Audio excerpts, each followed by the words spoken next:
नमस्कार मित्रांनो, स्वागत आहे तुमचं पुन्हा एकदा आपल्या लाडकी यूट्यूब चॅनलमध्ये. मित्रांनो, हुकुमाची राणी या मालिकेच्या आजच्या भागात उर्मिलाने राणीच्या बाबांचा म्हणजे बुवांचा फारच अपमान करून ठेवलेला असतो. बुवांची तब्येत आणखीन ना खराब असते, त्यांना बरं वाटत नसतं, त्यांचे अश्रू एकदमच ना बाहेर आलेले असतात. राणीला कळतं की नक्कीच ना उर्मिलाताईंनी माझ्या गैरहजेरीत माझ्या बुवांचा फारच अपमान केलेला दिसतोय. आणि मग आता राणी बुवांची बाजू घेत उर्मिला सोबत भांडू लागते. उर्मिलाताई, अहो, काय गरज होती माझ्या बुवांसोबत तुम्हाला बोलायची, त्यांना घालून पाडून बोलायची, असं म्हणायले. उर्मिला आता बोलू लागते. राणी, तू असं समजू नकोस की मी फक्त यांना बोललोय. मी फक्त यांना समजावत होते, पण हे मात्र माझं ऐकतच नव्हते. मी यांना सांगत होते की ही खीर कोणीच खाणार नाही आमच्या घरामध्ये, कारण या गलीतली खीर याला साधं कोणी बघणार का, याच्याकडे पाहणार सुद्धा, हात सुद्धा लावणार नाही. आणि आता राणी बोलू लागते. उर्मिलाताई, तुम्हाला कोणी सांगितलं ही खीर कोणीच खाणार नाही? अहो, तुम्हाला नसेल ती खीर खायची ना, तर सोडून द्यायचं ना तुम्ही. मी खाल्ली असती, माझ्या आईने इतक्या प्रेमाने ती माझ्यासाठी बनवलेली होती ना. मग तुम्ही का ती फेकायला निघालेला होता बरं? तुमचा काय हक्क त्या खिरीवरती? माझ्या आईने माझ्यासाठी पाठवली होती ना ती खीर. खायची का नाही ते मी माझं बघितलं असतं ना परस्पर. तुम्ही माझ्या बुवांनी आणलेली खीर फेकून द्यायला निघालेला होता.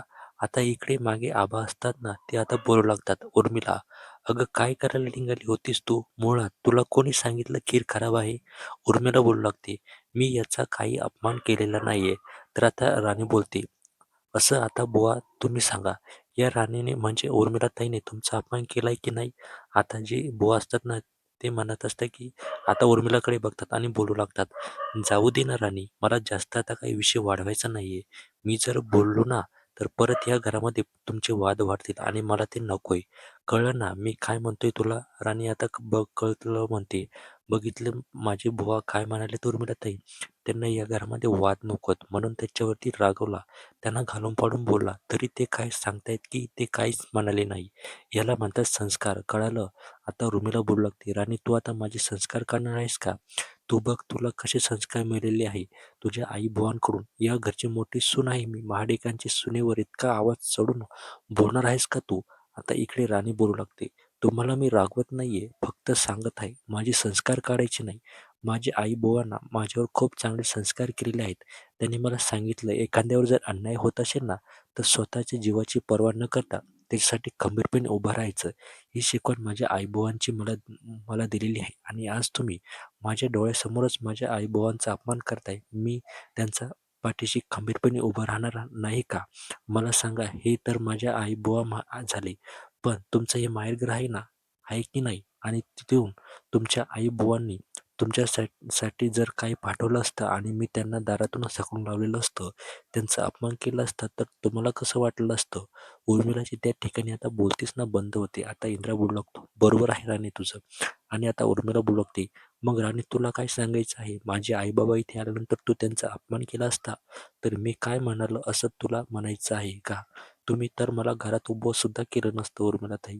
मी काय सांगितलं म्हणून तुम्ही इतकं चिडताय? तर आता मालती समोर येते आणि बोलू लागते. हे बघ उर्मिला, चुकलीस तू. आणि या घराचे संस्कार आहेत ना, आलेल्या पाहुण्यांना काही बोलायचं. हे बघ, जर आतापर्यंत मी राणीची बाजू घेतली नसेल, परंतु आज मला राणीची बाजू योग्य वाटते, कारण ती चुकली नाहीये.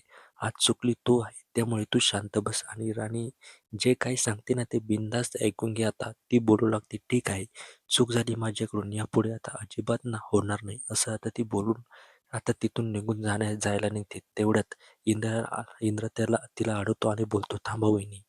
तर आता उर्मिला जागेवर उभी राहते.